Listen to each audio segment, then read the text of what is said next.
Hey guys, I'm back here with Royce, and we were just talking about the Women's March, and I was just starting to give my thoughts on it.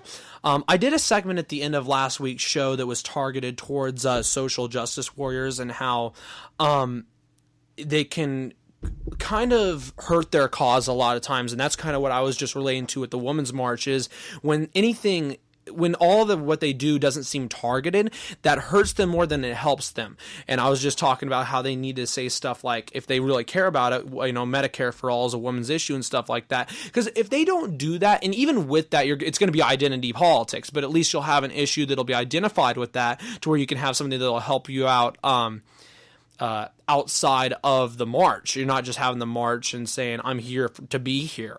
You're here for a cause. You got to actually be there for a reason. So, for example, this year, even at the women's marches, I saw some stuff on abortion, but Planned Parenthood has had a lot of their funding cut across the country over the last year. I didn't see many signs that talked about that. Personally, I didn't see that. And the thing is, and I'm a pro-choice person personally, but there are a lot of people, there are a lot of women out there, and I've read multiple articles from many people on that who are women, who said that they didn't go because they're pro-life, and there's, even though they agree with the woman on a lot of other things, they're scared they're going to get yelled at and crap thrown at them and stuff like that, but just because they're pro-life. And that's the thing. It doesn't seem welcoming to all points of view, and it doesn't seem targeted. And when you have those two things that mix, a lot of people are going to disagree with it. I'm not saying that it's useless, because there's obviously a lot of things that they should be fighting for that they are,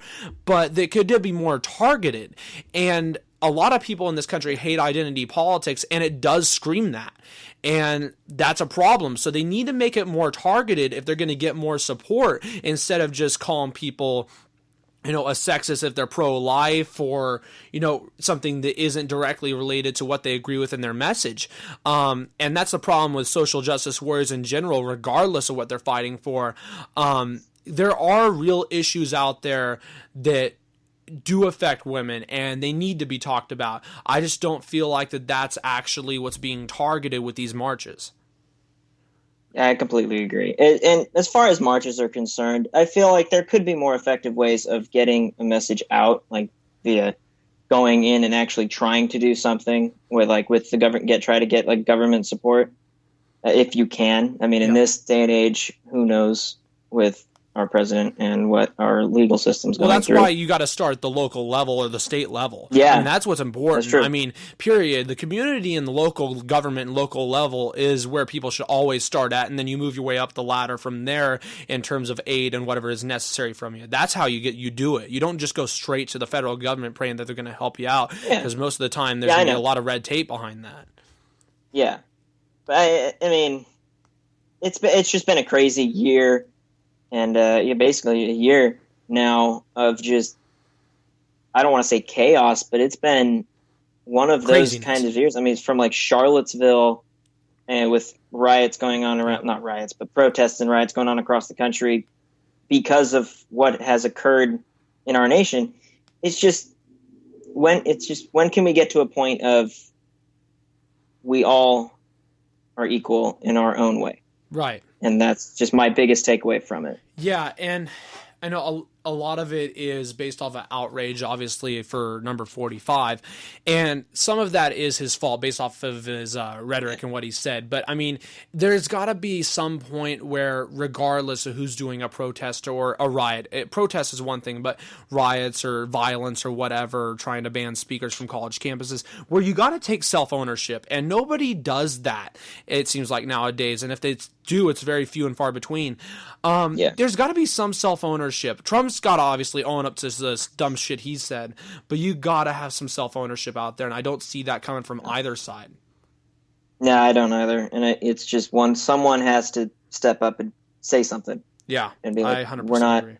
We're not budging from our position, and there's nothing you can say about it because it's our free speech right. Yeah, exactly. I agree. So anyways, with all that being said, I'm going to go ahead and get on to the next issue here. So the flu is always a problem, period. What year it is, a lot of people get the flu. A lot of people be sick over Christmas time.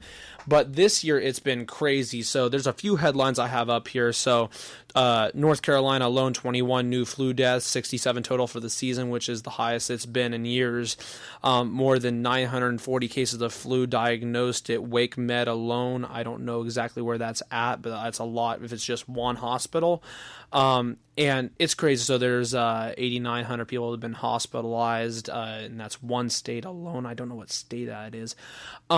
But period, the flu has hit tens of thousands of people, and it's been crazy over the break. And so I wanted to get your thoughts. So obviously, that has brought a lot of people saying, hey, a lot of people should take the flu shot more because it'll be effective. And a lot of people saying, obviously you need to wash your hands more, be more, clean, be careful and all that. And that's obvious. But I just wanted to get your thought, because the big thing people always talk about is vaccinations and stuff like that. And obviously the flu is the most common one people get. So I want to get your thoughts. So what do you think is the best thing people can do to avoid getting sick and having these numbers just keep racking up? Do you think the flu shot is the most effective thing? Do you think there's other ways people can avoid this in a good way? What do you think is the most effective way for people to not catch this damn thing? Yeah. The flu shot for me anyway has been effective. I mean, I don't know when the last time I've ever had a flu shot was, but it's been, yeah. It's been, I think it's probably the most important one because it's the most common. But as far as like mandatory vaccinations, you get them before you go into like school or public places.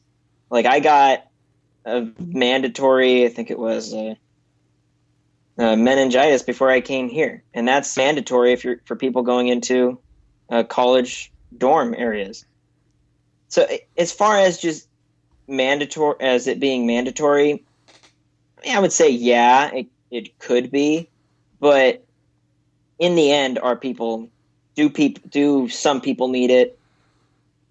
Somewhat. I mean, I don't think everyone needs a flu shot. I mean, some people are healthier than others, but that's my point. That's my main. Yeah. So this is something I was just reading about. I saw this the other day. So this year's vaccine is supposed to protect against the H3N2 strain. The flu vaccination program says its peak it will protect about 60%. What we're seeing this year as a best guess is about 30%. So they said that's still really good. And I don't know all the numbers from every year in terms of the effectiveness of the flu shot. The H3N2 virus mutates very quickly, and so using the reference strand may not be the exact match, but it's definitely helped decrease severity, symptoms, length of time, and those secondary pneumonia and sepsis as well. So I think for some people the flu shot works. I don't think for all. I think definitely you need to trust science on this side and trust the doctors and everything. I think that's the best thing. But for some people, they don't need it. It doesn't work. Personally, this is just me. I haven't gotten a flu shot in 4 years, and I can't remember the last time I got sick besides a migraine headache and stuff like that. But so in terms of do I think people should get it? Overall, the average person I think should. I think that's probably the best way. But I mean, overall, it just, you got to make sure, you wash your hands like 10 times a day. Make sure, you get some sanitizer, get everything clean. That's the thing. It's a matter of just being clean and less than a shot for me. But in terms of mandatory vaccinations,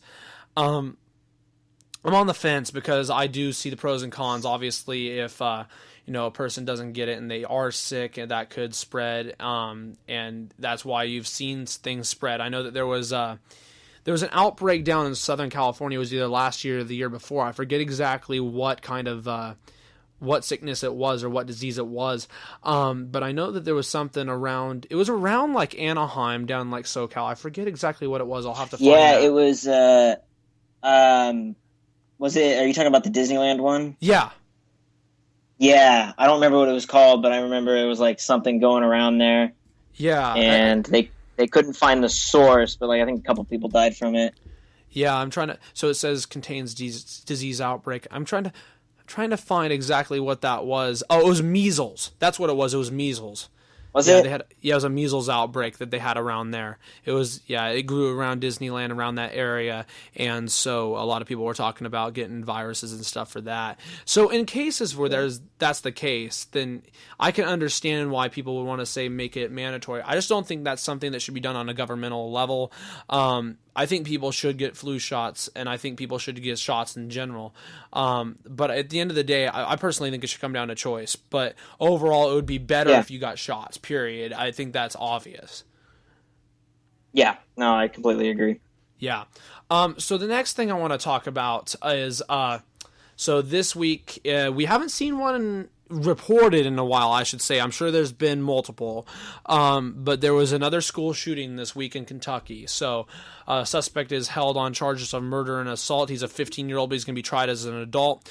So I'll go ahead and read this. This is from Fox. A 15-year-old student suspected of opening fire inside Kentucky's Marshall County High School on Tuesday, killing 2 students and wounding 18 others, appeared in juvenile court Thursday and was ordered held on preliminary charges of murder and assault. They have found probable cause to keep the unidentified boy detained as officials gather evidence to have him tried as an adult. The victims, Bailey Nicole Holt, 15, and Preston Ryan Cope, 15, died after the 15-year-old student used a handgun to shoot into a crowd of classmates ages 14 to 18 as they waited for the morning bell. Investigators said the closed-door hearing on Thursday is slightly more complicated than it would be if the suspect were an adult charged with the same crimes. Yeah, more and more and more. So basically, so 2 people died. And one thing that this is definitely going to spark up, and I think that this person should be tried as an adult. So I'll go ahead and start with that. Do you think that this 15-year-old should be tried as an adult for what he did? Absolutely. I mean, you cannot, I don't know how you can not try him as an adult. This guy went into his high school and injured 18 people and killed 2 students. I don't see any reason whatsoever to not try him as an adult at all.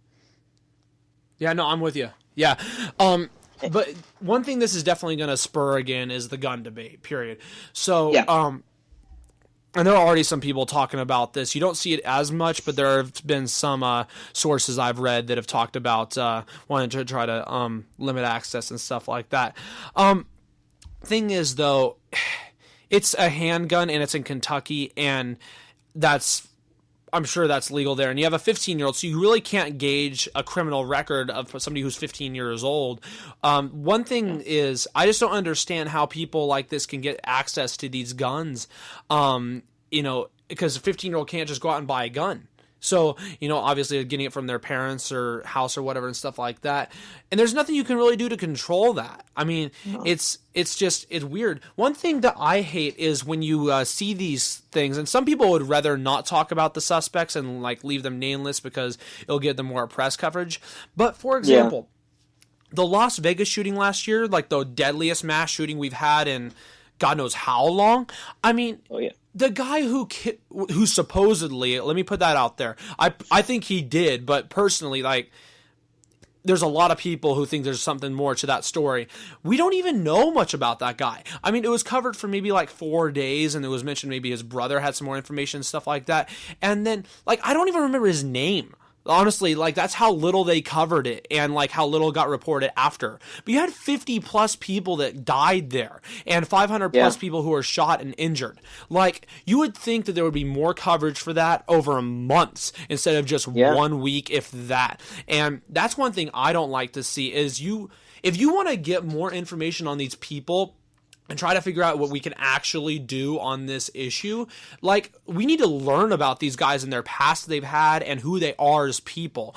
Personally, I think this issue is a lot more related, and I want to be careful when I say this, but mental health. And the issue isn't because, mentally ill people are dangerous. It's a matter of we need to actually treat people and stuff like that, and not ostracize them all the time. And I'm not saying this guy had mental illness or anything like that, because we don't know. I'm just saying that we need to actually look at other scenarios which make people want to commit these heinous acts. And that's the important thing, in my opinion, that we need to focus on. I'll let you respond to that here in a second, Royce. My 15 minutes are up for part 4, so I'm going to get part 5 going for you guys here in a sec, so stay tuned.